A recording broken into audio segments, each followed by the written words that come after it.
Strategy Officer of Innovate Tech Farm. And also we have 5 panelists for this one. The first one, Ms. Pandu Sastrowardoyo, as a Director of Blocksphere. Next, we will have Mr. Richie Glenn Yapranandi as a CEO from Innovate or a Chairman at Kadin Belitung. Mr. Scott Flower, CISEC Australia. Ms. Asih Karnengningsih, Chairperson of Blockchain Association. And last but not least, Mr. Agustinus Tobing as a Security Assurance Lead at EAWS Indonesia. And for all audience can join the Q&A at menti.com with code 75239043.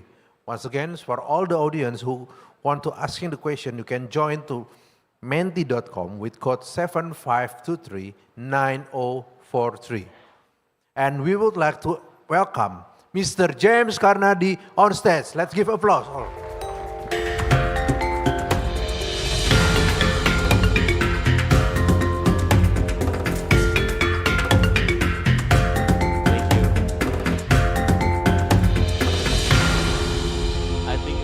To call our first speaker, Ibu Pandu.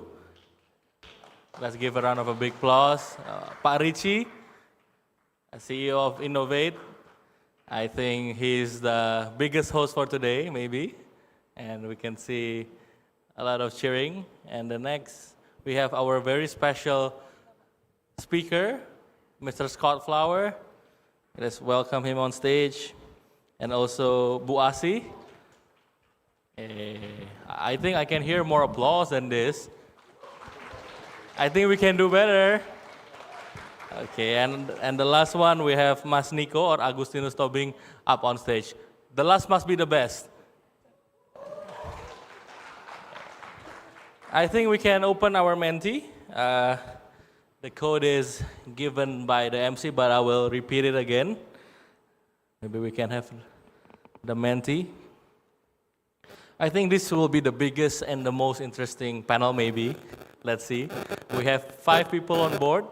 And yeah, you can scan the QR or join the Menti with code 63274420. I'll give you around another 15 seconds to scan the code so we can all join the discussion greatly.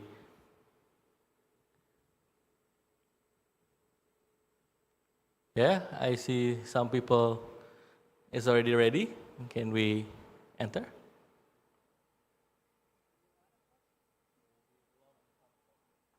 Okay, let's see. The first will be communications or komunikasi. And I think we can start on the first question first, which is about communications.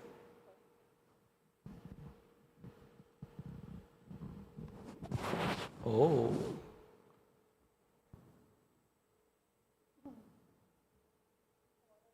Interesting. Okay, let's lock communication first. Statistically, I think this will be number 1.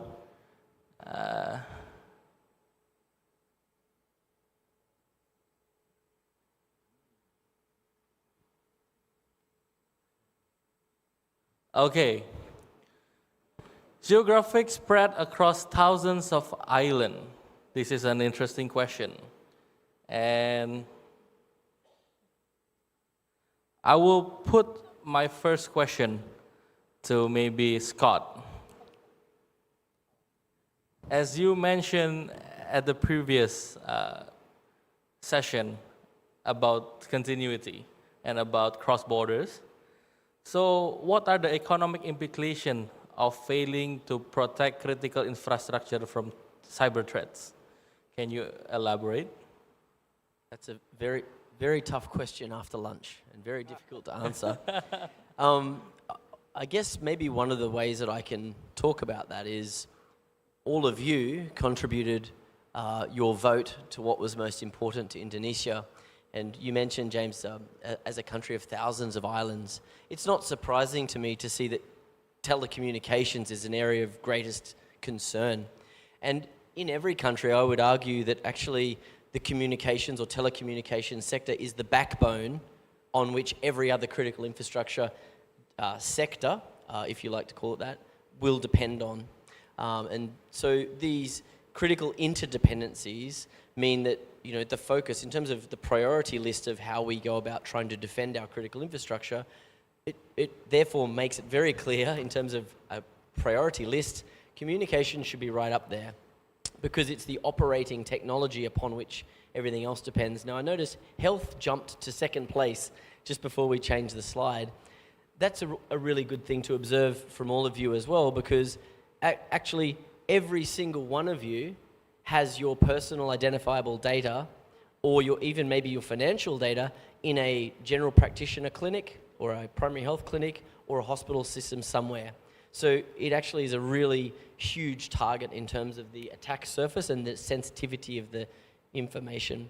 So I think from my perspective in terms of the financial sector, yes, it's seen as that's the richest target, but actually now that nation states are much more active in terms of their contribution to the threat activity we're observing, we need to realize that actually things like health and communications, as the recent series of typhoons, the salt typhoons, etc., being very much focused on telecommunications sector, that sort of should be our warning bell, I guess, our canary in the coal mine.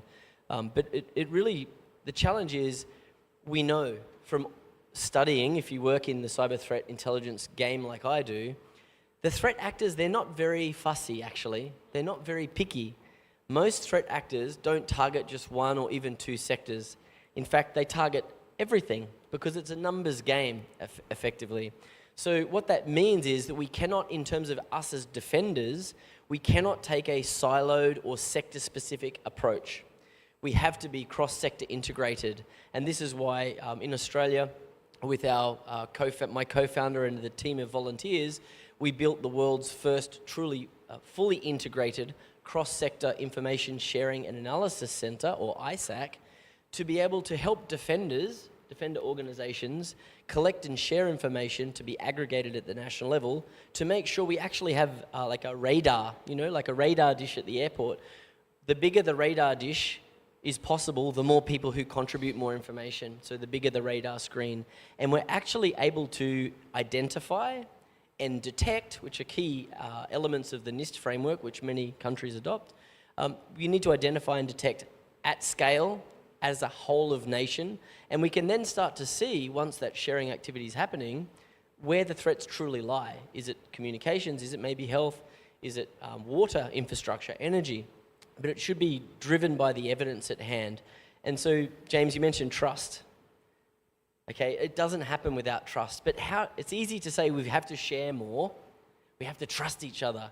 Very difficult, because government, for example, as I mentioned in the first board that I was on speaking this morning, governments have a regulatory conflict of interest in a way. They regulate markets, and therefore if they try and control this cyber information sharing networks for industry, industry will never share because they're afraid that will have an impact on their commercial operations. So there needs to be trust, firstly, between governments and industry as partners. That's the first level of trust. But even within industry, you need to have trust that is not just based on Richie and I knowing each other personally. There has to be trust in the governance frameworks and also the technical systems that we use to facilitate the sharing of operational information, because it's not really very good for all of us to just be in the same Signal chat or Telegram chat, and when there's an incident, I'm sharing this information to you guys. How do you know if it's accurate? How do you know if it's not a false positive? How do you know if it's credible or reliable? You don't. And I don't either. I'm just getting it and sharing it. And that's the big problem with these informal sharing arrangements. No governance, no or poor technical systems, and the inability to aggregate scientifically and analyze. So, but trust is a key part. Thank you, Scott. I think I would like to highlight that it's about the skills, maybe, the governance, the actual skills, the soft skill. So it leads to our second question, and it's basically what the crowd has chosen. 18 is the most biggest numbers, and it's about how the lack of skill in cybersecurity professionals. So I would like to ask this question to Pandu. So in regarding to the skills section, maybe I would bridge it in a question.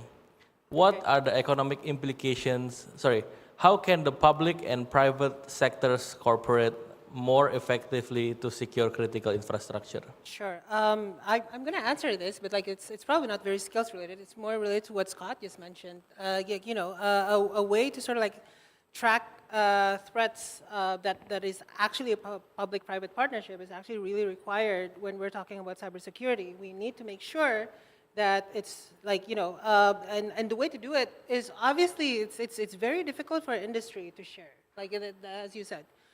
Which is why I think there's a lot of techniques I come from crypto, right? I come from blockchain. The way we do zero knowledge proofs, for example, and the way we do that in terms of sharing in a way that is, that still maintains like traceability and the veracity of data, but we can share is actually something that's very important. That's something that I think we can't really have a security strategy for a country if we don't actually have this. In terms of skills in particular though, I see that there's a lot of like incentives right now to become like blockchain professionals, crypto professionals, because there's money there, right? Like there's a lot of people moving into crypto, and there's a lot of people actually trying to do crypto startups, etc. Right? And that's actually something that is related to this. It's simple. If you want more skills, make incentives for it. It's not something that can be done artificially as well. Like you can actually do it with grants, obviously, but like, is that sustainable, right? Like, I mean, if Indonesia needs to have an actual cybersecurity industry, an industry, right? Not just a centralized government entity that actually takes care of everything. That would actually provide incentives for Indonesians to do cybersecurity. So I think it all relates to each other. And that's my opinion. Again, not the opinion of any of my organizations, but that's my opinion. Thank you. It's a very good highlight. I think all partners in private sectors and in government sectors, they need to have their role. Yes, Miss. That's the key highlight. And I think we have a lot of government and NGOs here, government bodies. We have private sectors as well. I hope this can engage to a future and a better cybersecurity backbone for Indonesia. And Ms. Asi, I think I have a good question for you. What are the challenges often arise when it comes to innovation, strategy, and also the development on the digital cybersecurity framework in Indonesia? What usually happens? Thank you much, James. So what I've been seeing from my observations is how most of the systems that we have here in Indonesia are still very centralized, which also means that we depend on a very centralized surface, for example. And I think in one side, we understand that it's very effective in terms of monitoring, controlling, because again, it's centralized. There's one central control. But at the same time, we also understand that because of this centralized system, it's very easy to, doing some kind of attack or hacking and breach. And that's what we've been seeing also what happened in Indonesia at the moment, right? So with this centralized system, there's a lot of risks that could come. For example, like a low fault tolerance. So for example, like a server, and then we only depends on a few nodes, and then there's a critical nodes that's being compromised, then everything could, affect the whole operating system. For example, something happened actually like months ago, if I'm not mistaken. One of the operating systems in Indonesia was doing updating on their system, and then most of the laptop screens in Indonesia was blue for like a few hours. I don't know if you guys remember that. So that's a good example of how centralized system could be very risky on attack, or maybe just like natural disaster, something like that, and then the whole system can be down because of that critical nodes. The second thing is also about delay detection and response to intrusions. So most of the cases that we've seen, the attacker usually got into the system, and then it will actually take sometimes for them to do the next steps of their attack. But since the control system is very centralized, so it's very hard for the people who do the controlling to really see this anomaly, especially if it's like a very, like a very minimum anomaly. And then when the attack is actually happened, that's when they realize, okay, it's already happened. And I think there are so many other risks that we've seen. That's the reason why we've been working closely with the government bodies, with the regulators to, come up with the more decentralized and more distributed solutions, since we believe that that could help, solve all these issues that we've been facing in Indonesia. Hope that answers, Mas. This is very interesting because we know a lot of Indonesians, we do have mobile bankings, we have digital wallets, and we also have crypto in our wallets in Indonesia. It's quite common now. So I think Ms. Pandu has a very good relevant question. I would like to ask her, do you think that the blockchain wallets and also the e-wallets and mobile banking in Indonesia can be hacked? This is an interesting question. I think you guys need to really listen in this answer. So obviously everything can be hacked, right? Like I mean, if they built like a bigger quantum computer tomorrow, like everything that it's under the umbrella of like fintech is gone, right? And but the thing that blockchain actually assists is like so a lot of people asked me about FTX, for example. Like FTX wasn't an actual hack, but like it was a huge issue, right? Like there's also a lot of hacks that happened obviously in crypto. So a lot of people ask me whether that proves that blockchain isn't safe.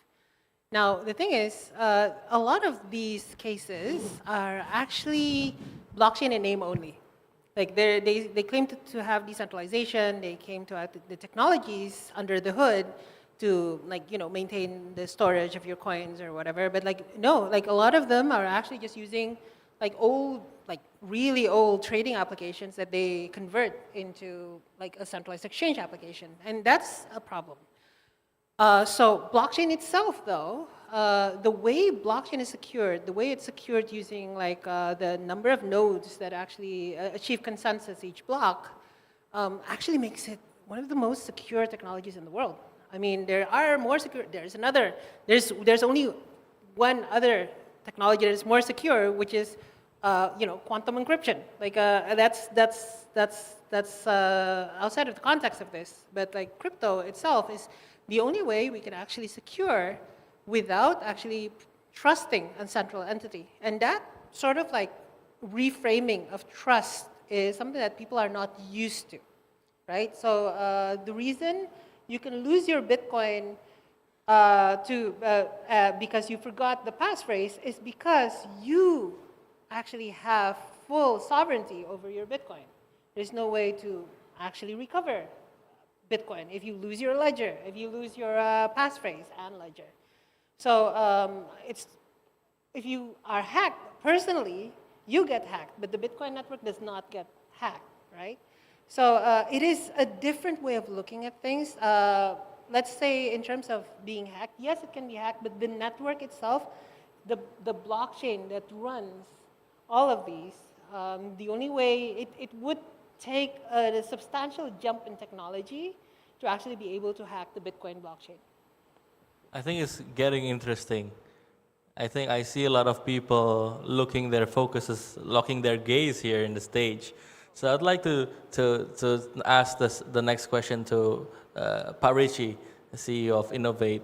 We're talking about a lot of crypto backers. We're talking about a lot of cybersecurity conductors.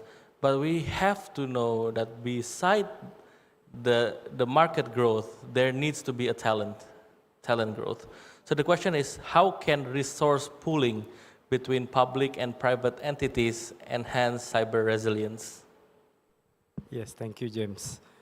Yeah, I believe that one of the methods to connect the public partnership with the private is one is we call TVET, right? For the technical vocational standard.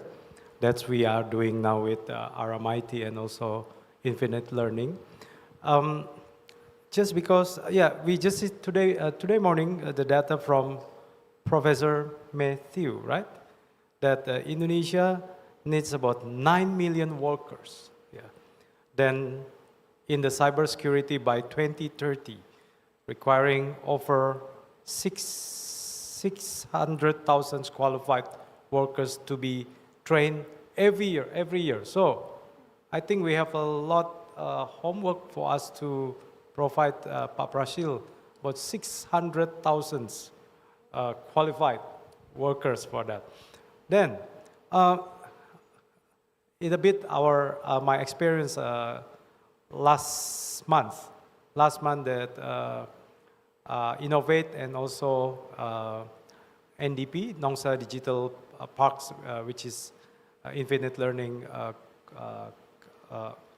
headquarter, and also with the CMEA, we just visited Taiwan. Then at that time, we are attending the Jensen Huang public announcement for the near product and also for the yearly meeting. Yeah, you know, everything use AI. You use AI, but people have still to conduct it, because in case of cybersecurity, from the side of NVIDIA, the hacker also use AI, but we are the cybersecurity for protect it also have to use AI. Yeah. Then all is conducted by your people. Yeah. There's bad people and good people also, right? So, in my opinion, and also one of Innovate vision is providing the talent is one of the answer for the private-public partnership to provide the cybersecurity workers. Then the way is also is a TVET. What is a TVET? A TVET is technical and vocational education and training. We are not reducing the role of the university, but together with the university, we are embrace one, I think like for make it faster to provide the reduce or the lack of the cybersecurity worker, qualified worker, I mean. Yeah, thank you. Thank you, Pak Rici. Jadi penting banget nih, butuh talent scouting, butuh pekerja yang sangat banyak, anak-anak muda jangan mau kalah. Bonus demografi sudah dekat. Jadi teruslah kita tingkatkan skill kita, soft skill, hard skill, dan sekarang ada juga yang tambahan namanya pakai TVET approach. Jadi inilah the new technology. Biar teman-teman di sini we realize bahwa sebenarnya teknologi is growing so fast. Oke, kita ini yang sangat ditunggu-tunggu. Biasa jawaban paling terakhir paling pamungkas nih, Mas Niko. So the question is, what technologies are emerging as key tools in safeguarding critical infrastructure? Well, first of all, I want to provide disclaimer. I am not the sales team of AWS. I mean, this is important because the samples would be from my experience in the context of CSP. But I think we need to reflect what have been experienced with Indonesia for the past few years, right? The ransomware attack to our national data center, I think that's one of the tools that we need to have, what we call it the immutable backup. So don't get me wrong about immutable backup. That's very easy. Like you have two mobile phones, but one is isolated. You don't have any telecommunication provider there. That's what I've been doing for the past 10 years. And the other one is just to contact your wife, your friends, but the other one is fully isolated, but all your mobile banking is there. So this is really safe. I don't get a lot of message offering products, right? But what is immutable backup means, like if somebody is attacking you, you still have a golden record that you always can retrieve anytime, and nobody can retract it back except you with the access, which is good. So just imagine like 2 years ago, there was a bank was being hit by the ransomware attack. The backup was hit, the production also was hit. He cannot take any data, right? That's the first one. I think the second one has been mentioned by Bu Pandu, right? So quantum computing is emerging very fast, right? So I think the quantum encryption safe, I think would be the second technology that I would like to call out, right? And the third one is, I think it's important to have an automations. Actually, you can find it in the cloud native services. So it's automation. So everything is automated. You use the AI ML to improve your cybersecurity posture, right? You use the AI ML to get what sort of threat intel, what sort of pattern, because if we say we use AI, we talk about unsupervised learning, supervised learning, right? So I think we need to leverage of what we call AI ML capability, and I think you can find it a lot on the cloud native services. I think those are three important, so immutable backup, cloud native services, quantum encryption safe, right? And I think the fourth one could be like, yeah, it's about sovereignty, right? We need to be careful about the word of sovereignty, or in Indonesia we call it kedaulatan, right? So I'm talking about access. Just imagine that what kind of guest that you will allow to enter your house. That's we talk about access management. So what has been done in Indonesia mostly are dealt with the access management. So I'm not going to take too far, right? Just go to the hospital in South Jakarta, go to the Starbucks. You can find a lot of young people was hanging around there. Actually, in the hospital, Starbucks, actually you need to find old sick people, right? But there are a lot of hackers drinking coffee, waiting for vulnerable customers to sit in there to drink a coffee, and they will tap to the phones. So what I'm saying is, this is why this is important. The lack of skill in cybersecurity, but also lack of awareness. So actually, don't talk about technology. I think we need to build a solid foundation first. So that's what Flower said, is about earning trust.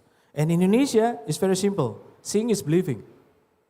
So when you talk about PPP, public-private partnership, I have to see first. Then I would believe you. That's what we call earn trust. So I think I just want to add some, right? It could be a joint training. It could be like tabletop exercise. When did you hear last time we heard there is a tabletop exercise in Indonesia? It's not public, I know, right? But why is not public, right? But if you see the other jurisdiction in APJ, I'm talking about Singapore, I'm talking about Malaysia, there's a joint tabletop exercise. The more you exercise, then you will build a new capability. That's your competitive advantage. So when the threat is coming, you're ready, right? Whether you're public or you're private, am I correct? So that the shared responsibility, that the shared expertise, that's a lack of, what you call it, no redundancy at all. So I think on top of technology, I think we have a very big homework on the awareness and the cybersecurity skill. I think that's my response. Thank you. Thank you, Mas Nico. I think, Scott, I have an interesting question for you before we talk about the government and private partnership. I think you've been in a lot of government, you've been in a lot of hours in cybersecurity, you've been a lot of hours in universities. So would you actually estimate a cost economically or socially of a major cyber attack on a national infrastructure? What do you think?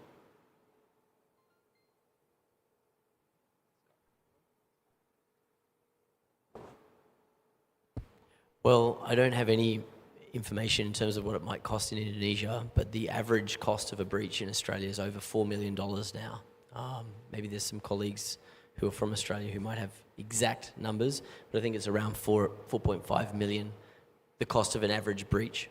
Wow. In terms of response, remediation. So it's not a small cost. That's the average cost. A good spot to look at this globally, if you're interested in data, is the Verizon Data Breach Report, which is an annual breach report. That's also a very good annual report that shows the increase or decrease in attack activity and the cost of that each year. But in Australia at the moment, it's around 4.5 million Australian dollars per breach. That's really big. That's really big. So I think cybersecurity would be one of the most important collaboration between the government and also the private sectors. Moving on to Mbak Asih, I think what are the incentives can government provide to encourage private sector engagement in cybersecurity efforts? I think I'd like to also mention a little bit about why public and private partnership is actually just makes sense. As part of the association, we've been working very closely with both sectors, with the industry players and also with the regulators. At some point, we see that, private sectors, they're the one who do the innovations. They always try to, earn the trust from the users, so they do a lot of things to make sure the consumer protections, the system protections is there. And at the same time, they also need talent, so they work with universities, for example, and so on. And we see that the regulators in Indonesia, they actually aware with the, cybersecurity needs, challenges, and risks in Indonesia. And they do want to solve those problems. But again, I think when we're talking about the lack of professionals in cybersecurity, it's everywhere. It's on a lot of sectors, right? And also it happens in government bodies and regulators in Indonesia. So, by working closely with the private sectors, I think this is going to be very helpful for the government bodies and also for the regulators. And even the private sectors, whenever we talk with them, they're actually very open and very, willing to, being on board, helping the systems that we have. And even some of them probably have, like, for example, have marketing V to, provide the solution. But at the same time, this also work because the needs or the demands from our government bodies and regulators. So I think these are very valid, the response from the audience, the lack of capacity in terms of cybersecurity and the professionals. And I guess it's also very important when we see this about how regulatory or requirements for private sectors who provide solutions in critical infrastructures.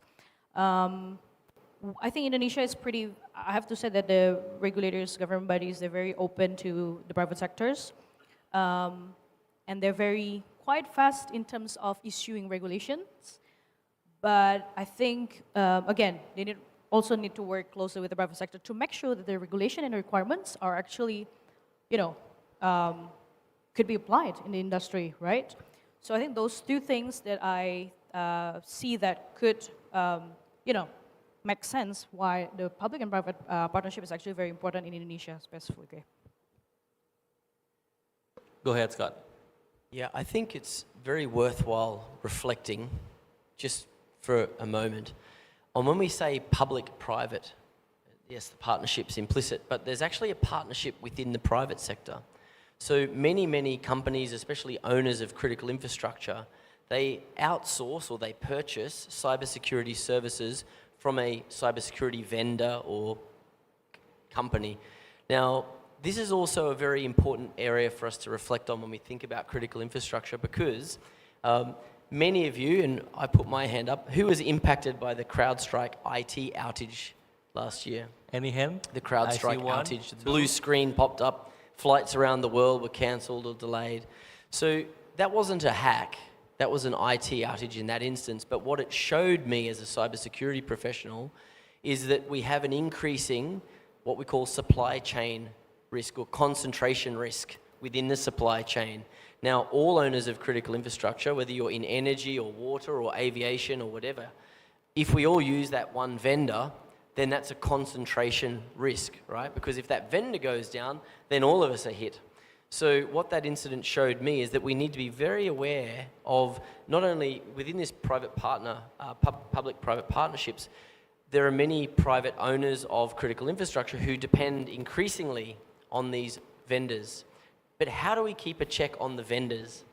Because remember, I mentioned the first panel I was on, there's a regulatory conflict of interest between regulators and industry. But likewise, there is a commercial conflict of interest when it comes to the provision of cybersecurity services to critical infrastructure owners.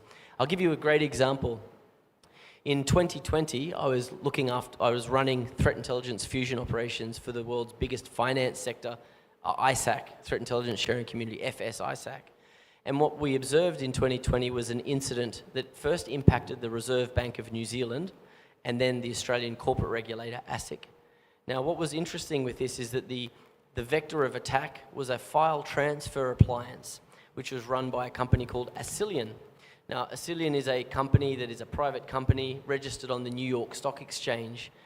What do you think is the main incentive of the executives who are on the board of Acilion? It's profit, isn't it?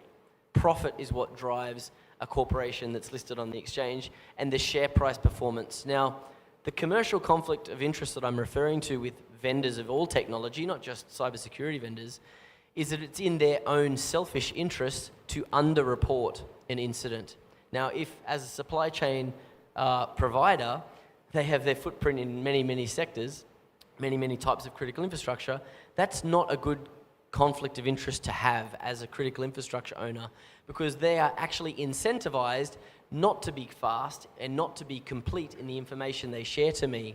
So how do we control for this increasing supply chain risk that we have from our vendors? Well, the way we are going to do that in Australia, and I hope Indonesia can do the same, is that you unite the people who own the critical infrastructure and you say, look, the better we all here share information, okay, the more we will detect and identify when a vendor is compromised, because we shouldn't wait for the vendor to be honest because they have a commercial conflict of interest. Yes. So by collective intelligence sharing within our community, it's not only good to keep the bad guys, the hackers away, it's also a mechanism, a practical operational mechanism that enables us to keep a track of our supply chain risks and threats through the sharing of information. And I think that's very important because it's a balance of power. No individual single part of the economy should have total control. Yes. There needs to be a distribution of power with checks and balances. And that's what a mechanism like a CISAC for a country can do, is it helps on this concentration risk in that public-private bit is the private-private bit. Yeah. It's actually a good square though, because we kind of sometimes confuse what is a government-private partnership. The government doesn't always create the field. Sometimes the private sectors also can create the field, and the governments can give support. Likewise, sometimes the governments make the field, and the private sector gives the support. And I think the experience of Scott has been experienced at Indonesia too since 2024 to 2025. Maybe Ms.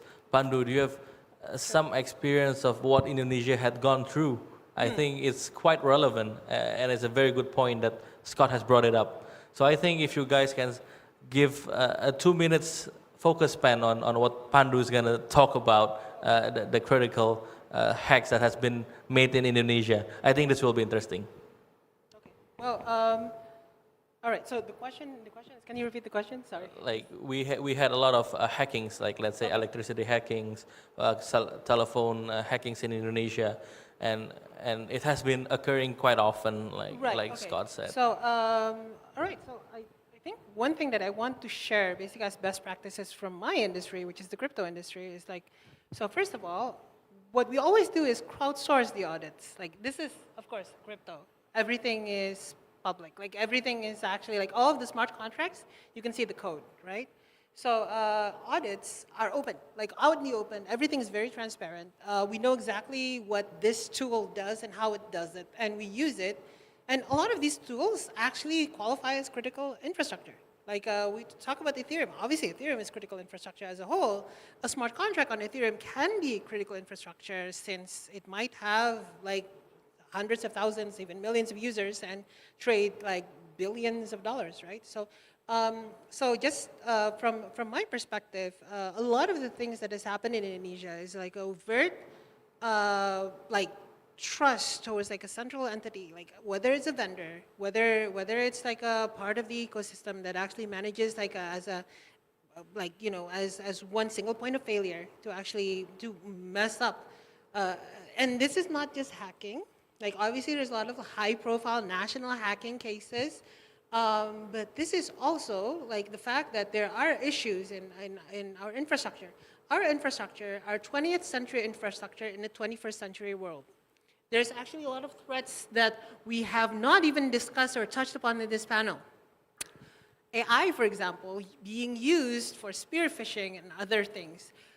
We don't even 100% know if the people we interact with online are real people. And when we're talking about systems that have such single point of failure as related to personal data, and if you can hack one person, you can actually hack an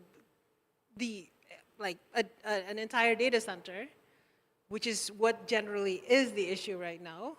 You hack one person, this person actually has the passwords to this data center, so once you have this person, you get everything. And the fact that, Turing-grade software, AI level software that's passed the Turing test and can be used to spear phish, that is very scary, and it should scare all of us. This is the root of our next sort of security issue. Language is now a vector of attack. So I actually wrote about this. It's at bit.ly/humanity insecurity, because we can't be secure in our humanities anymore. So bit.ly/humanity insecurity. It's not a phishing link, though. It is so a phishing link. Don't be afraid. It is a test. No, it's not a phishing link. I promise. That's kind of ironic if it would be. But no, I wrote an essay about this, and I think the way we prove that we're actually actors, human actors, in interacting, is that we've used Gojek, we've used Gokar. If you're abroad, you've used Uber. We've had interactions with people. We know for certain that I'm this person's human because I've been in his Uber, right? Now that actually is something that can be shared.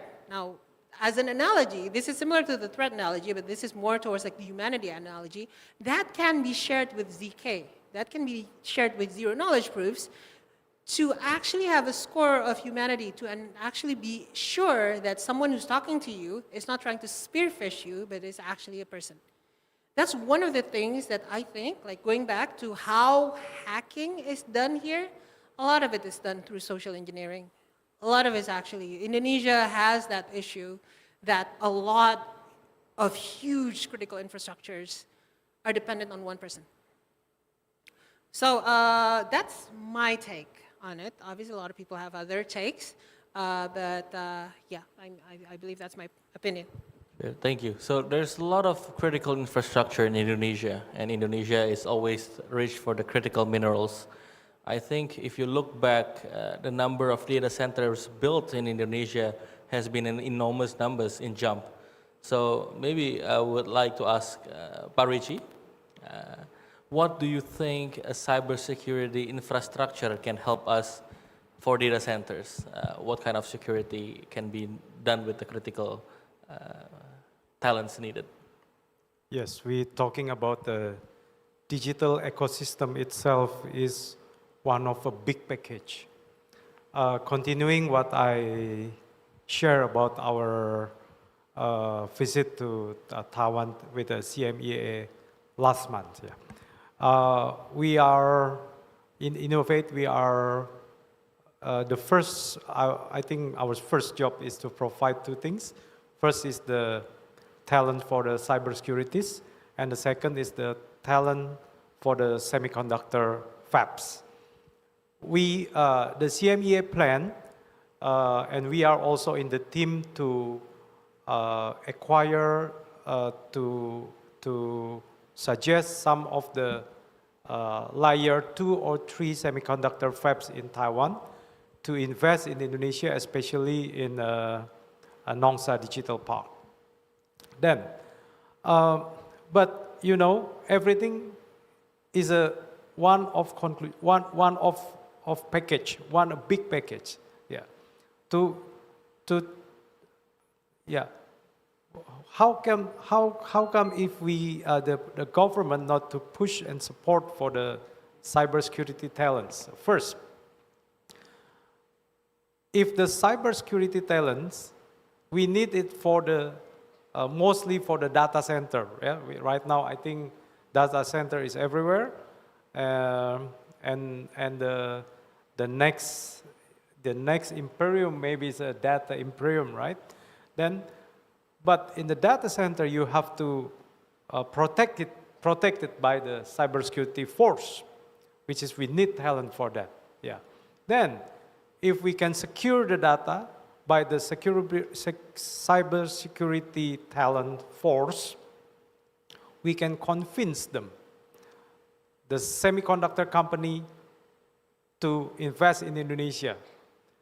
Why?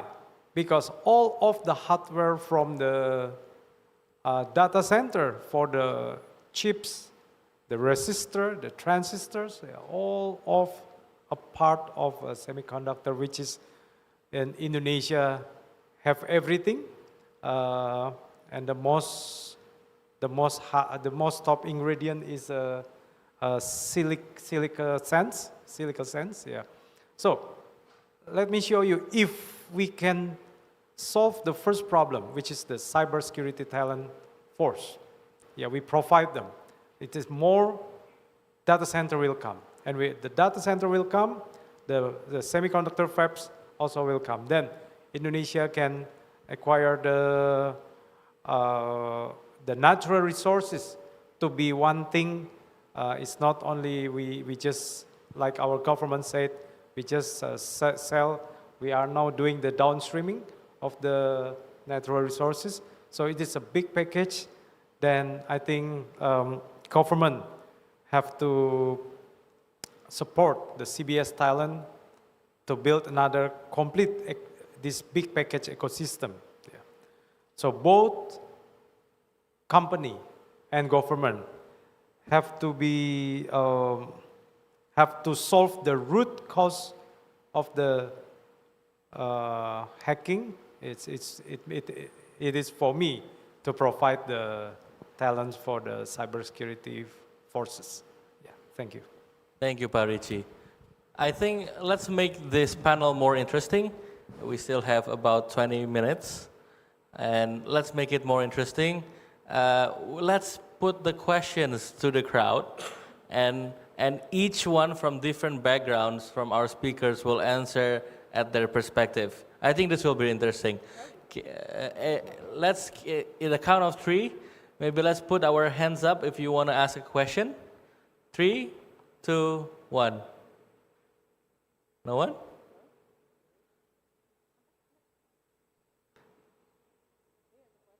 Oh, Prashil has a question. Prashil from RMIT. Let's give him a round of a big applause. Go ahead, Prashil. Thank you, and I think it's an interesting discussion around public-private partnership, and I think it's important that I've got some background music. Probably an important question around, I think, Pak Richie, you mentioned around, build it and they shall come, having the right talent to support investment, but at the same time, investors looking for talent before they would obviously look at investing in the region here. So maybe just the panelists in general, in terms of how should the model work in terms of investing in training, because training is an important landscape that needs to be considered. Who pays, perhaps, is the important question I'm asking. I have a... You can start first. Okay, sorry. I have a very personal thought about that. Like, I don't know if it's like applicable or not, but like, I think, like, yes, it's a chicken and egg question whether it's investors first or talent first, right? But like, we can actually sort of like kickstart it by creating platforms for them to interact. Like, as in, like, like the way we obviously we need investors to incentivize people to learn, right? But like, if there are platforms that are like, the data sharing platforms that we discussed earlier, or like other platforms where people can just get access to research data related to like Indonesian security, like for example, by people I mean students, right? We would actually have like an ecosystem that self-propagates and actually increases the number of skills and number of investors at the same time. So I think that we call it the economic, what was it? Economic flywheel. There needs to be an economic flywheel here designed together and instituted by both government and the private sector. Pak Richie? So, Mr. Prasil, so who is the first, you mean, right? to starting this. Yeah, I think, yeah, it's a complex questions. Yeah, but for me, we can start. I agree with Pandu. Yeah, we start from where we are now. Yeah, we start from where we are now. That in context of let's say the data center, we already have some of big data center here. Then and also we face so many phishing or hacking problems, including the government data leakage. Yeah, so I think we have to start parallel. Yeah, but most likely, the private always start earlier than the public partnership. Yeah, so that's we are here now. So to start what seems impossible or seems is like yeah, we are very neat. So we are starting for here now. I think it's much parallel, but who is to be invest first? I think yeah, it's from the private first. Yeah, thank you. Well, we saw that 600,000 per year required, the 9 million target, right, before 2030 for Indonesia only. The first question I would say as a cybersecurity professional who works in the field of threat intelligence, and I support a range in my capacity in a big bank. I'm not allowed to say which bank, but it's a very large global bank that I work for, is I don't work alone. So I work in teams, but I work with incident response teams, I work with vulnerability analysis teams, I work with vulnerability management teams, I work with governance, risk and compliance teams, audit teams.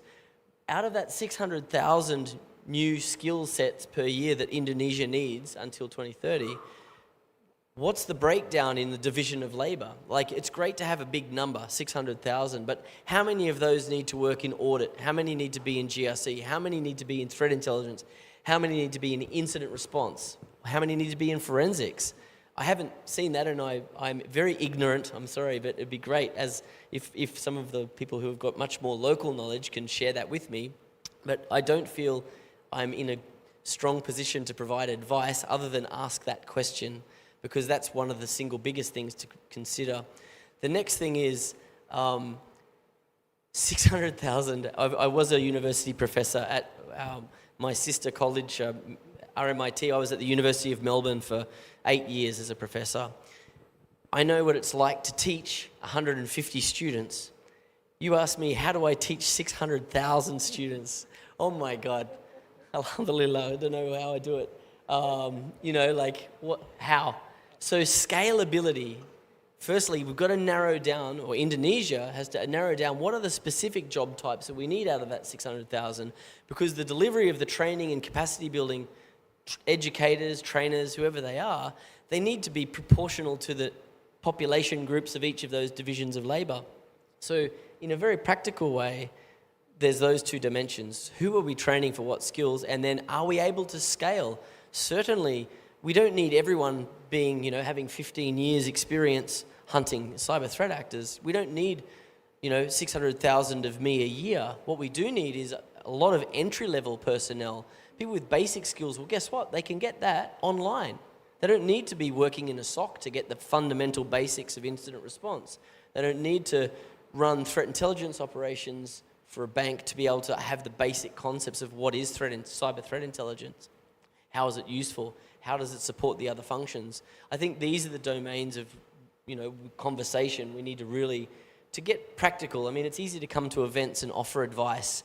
The hard part comes when you have to deliver, and it should always be about the delivery of what, you know, to achieve the outcome. So that's really up to all of you to have that conversation. And if as partners, as trusted neighbors, we can support that based on our own experiences, that's great. But ultimately, it is up to Indonesia to decide. Yeah. Maybe I want to add something. Sure, Nico. I think I fully agree with Scott, right? So I think before we go to that chicken and egg question, right? What's in for them, right? I mean, why I need to be the cybersecurity professional, right? I mean, to be honest, right, in the global company, the cybersecurity professional may have a very solid career path, okay? But for some companies, maybe they don't even been recognized. So I think that's what's in for me, right? So I think I agree with the data. How much do we need proportionally? Agree totally with that. But actually, private sectors is also open for this one. I think a lot of global companies have the program, we call it like the Cloud Audit Academy or like the Cybersecurity 101, and it's free. It's free of charge. But sometimes we also need to know what's actually the aspiration for this guy, right? I mean, to be honest, if you see the link in Indonesia, right, they love to have a lot of title behind the names, even still a candidate, right? But is that easy to get CISSP? No. Many people almost suicide because they don't pass it. It's 2000, right? CSSP, CISA, CIA, CFE, I think all the titles. Because the way the mindset is like, the more title I have, the easier I get the job, the higher the salary is. But it's not the case here. The case is why I need to be the cybersecurity professional. Is it because a lot of data center is open? Or because is it recognized in the company? I think that's the aspiration. But I think public-private partnership for the education, I think we still have a lot of rooms to go. Not even, I mean, if you consider private as academia, I mean, there are a lot of research collaboration, academia, right? We did with NTU, we did with NUS, just writing white paper on PDP and highlight why it's important you have the competence of personal data protections because you can become a DPO, a new life for you, right? New journey is waiting. So I think that's about it. I think I'm just stopping it. Thank you. Thank you, Nico. Asih, maybe you have something to add on? Yeah, thank you. I have to agree with all the fellow panelists on stage. I guess the private sector most of the time will start first since they have the resources, they have the expertise. But I guess what is also important is how private sectors, have to embrace or involve the government bodies, the public sector, because we have a few experience. We're doing a lot of literacy, for example, for like blockchain technology and crypto and so on. We did it on ourselves, involving the private sectors. It went well, but then, when we embracing more regulator, for like example, like OJK, it's actually getting more, traction from the users, from the public, because they know, okay, this is something that is already regulated, or even the regulators already, wanting to support the program and so on. So I think it's about how these two sectors want to work together, no matter who starts first.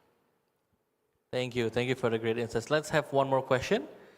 I see the 2 questions. Okay, we'll just take 2 questions. Can we start with the male first? Hello, Tess. Great presentation. Love it. I enjoy the session so much. So my question would be regarding infrastructure. One of the caveat in Indonesia is all about TKDN, which is domestic content level. In fact, a lot of factories have a lot of issue with TKDN. We're speaking from data centers, speaking from factory infrastructure. There's also a case where Hyundai 2019 had a close contract with private partnership, but they got bypassed through BYDs because their domestic content level could surpass the Hyundai. So what would you recommend on the flexibility of this domestic content level? And what would you give some insights for this kind of regulations? Thank you. Thank you. So Scott, just for reference, TKDN is the local content requirements in Indonesia. Content. Yeah.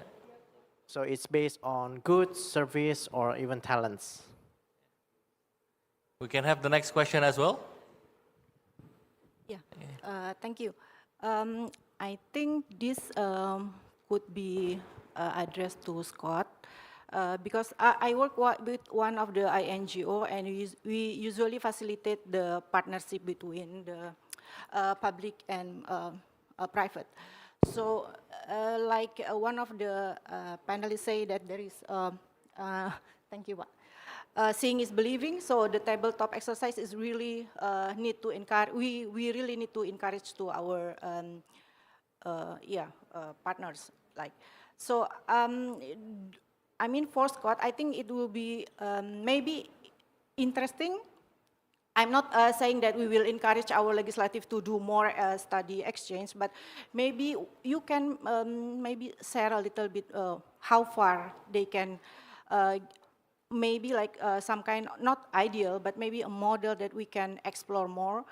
You know, how far we can engage or we can introduce to our partners like the public and the private. So it will. So the private will not be feeling that they will be taking advantage, you know, from their shared data or what they will share resources with the government. Something that we can explore more with the model where maybe Scott have. Thank you. Okay, thank you. So we will start with Mas Nico first, and answering the first question. First and second, if you would like to. I think the second question is more to Scott. Then we will go anti-clockwise then. You have the stage, Mas Nico. I think local content requirement is not really my expertise, to be honest, because we actually have, because there's a product service, right? And it's not easy to calculate for the local content requirement for service. I mean, I'm talking from the cloud service provider perspective. And I'm just saying that how can we measure the local content requirement of my service to the customers? It's not easy, right? So I think the only advice I can give to this question, right? If it's specific to the data center, right? I think it needs to be, I think we need to have clarity, okay? Whether it's local or not local, right? Let's say local content requirement 70%, for example, okay? What is the technical specifications? What actually they want to achieve with this local content requirement, right? I mean, if it serves the same objective, for example, like I want to have the chips not from NVIDIA, but 70% from the local producer, right? So there should be some incentive, tech incentive if you use the LCR, am I correct? I mean, that's the easiest one to go, right? But would it serve the main objective why we need to have that device? That's my question, right?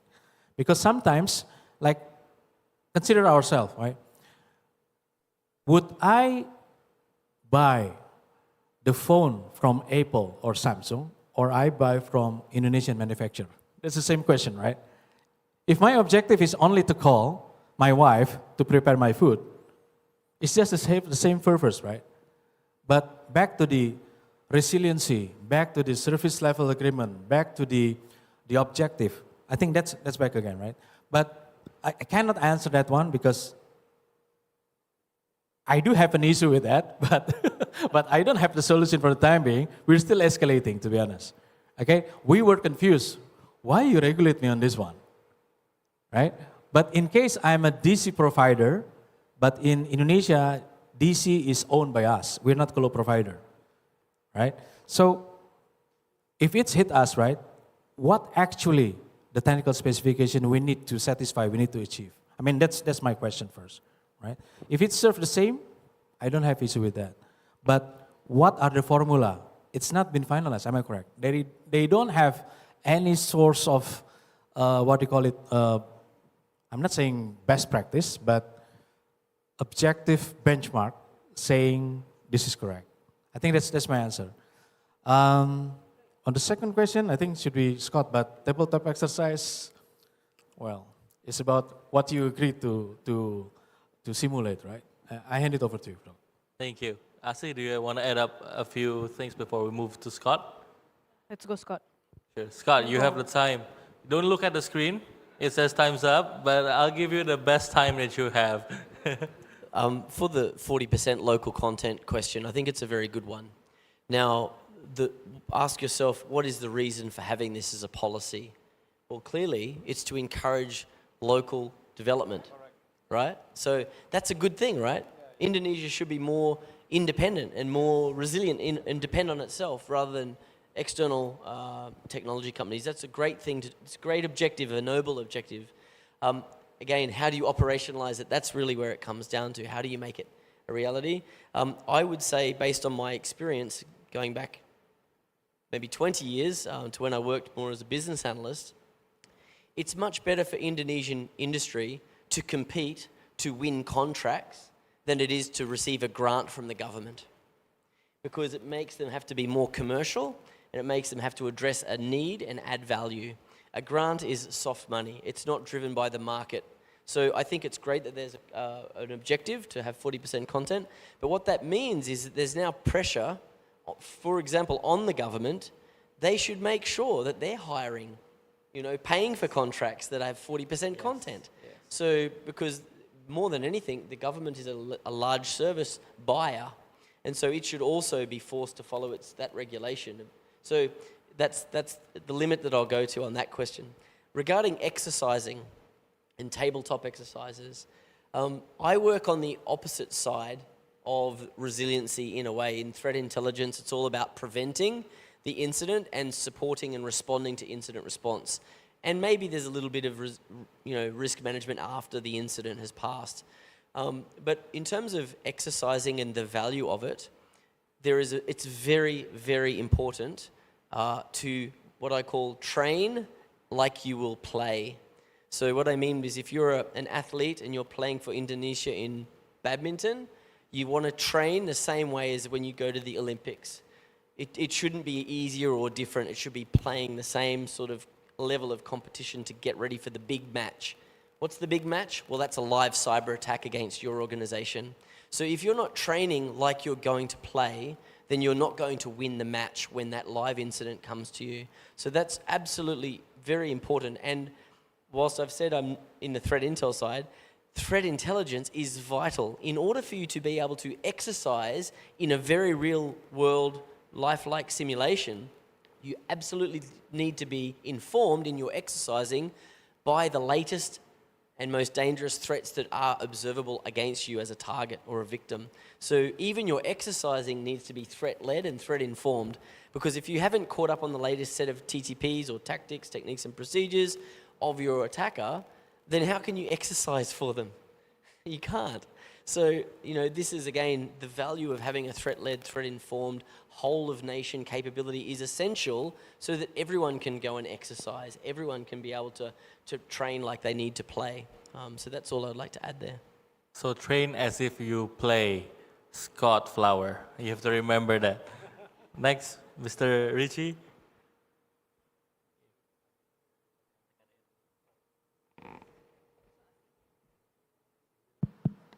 Yes, likewise with Scott. I think local content is a good thing, right? Because you have to boost up your local industry. Then the local industry, when they grow, they will reduce the unemployment. But one thing I also agree with Mbak Pandu is how is the parameter for the requirement of the local content? If we are talking about hardware, it's more easy, it's easier. But when the software, we are another things, yeah?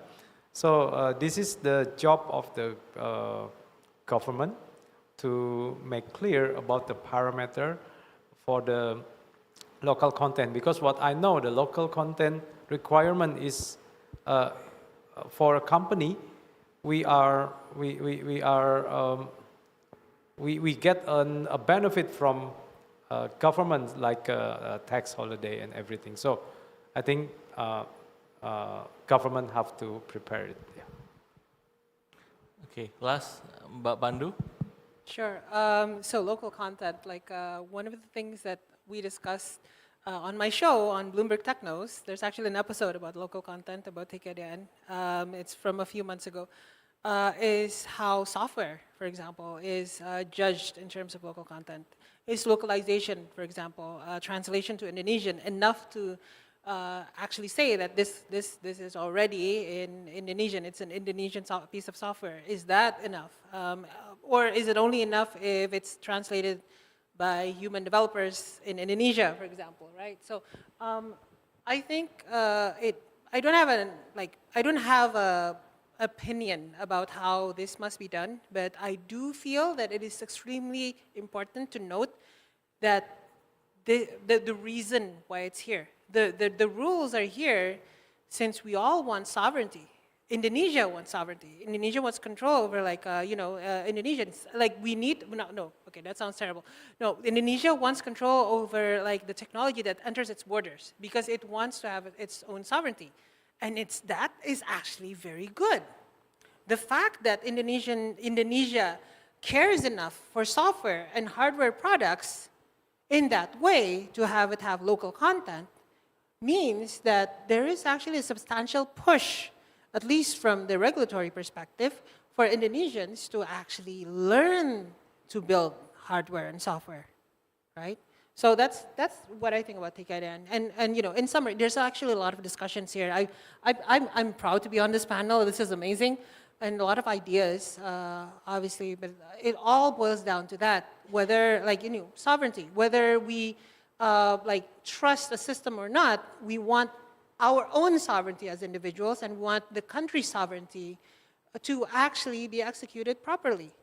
And I think there are still a lot of discussions about this.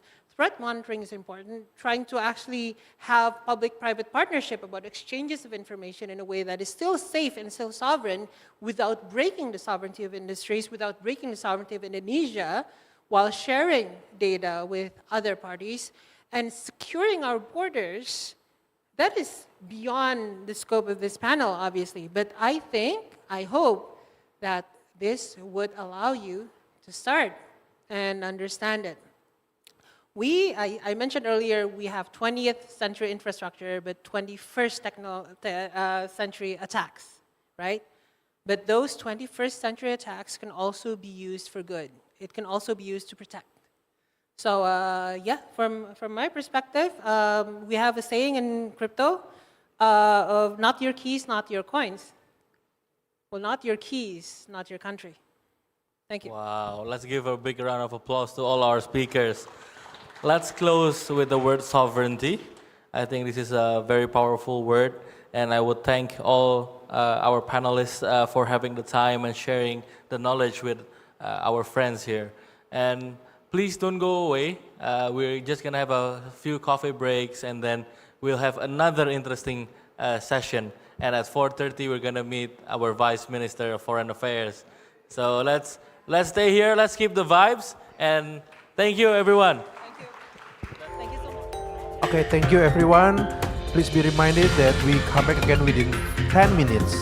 And please don't go anywhere because we still have another session and it's gonna be more exciting and more deeper. Thank you. Selamat sore Bapak Ibu. Saat ini kita akan melakukan coffee break untuk afternoon tea. Dimohon untuk kembali dalam 10 menit dan jangan pergi kemana-mana karena kita akan melanjutkan ke sesi berikutnya.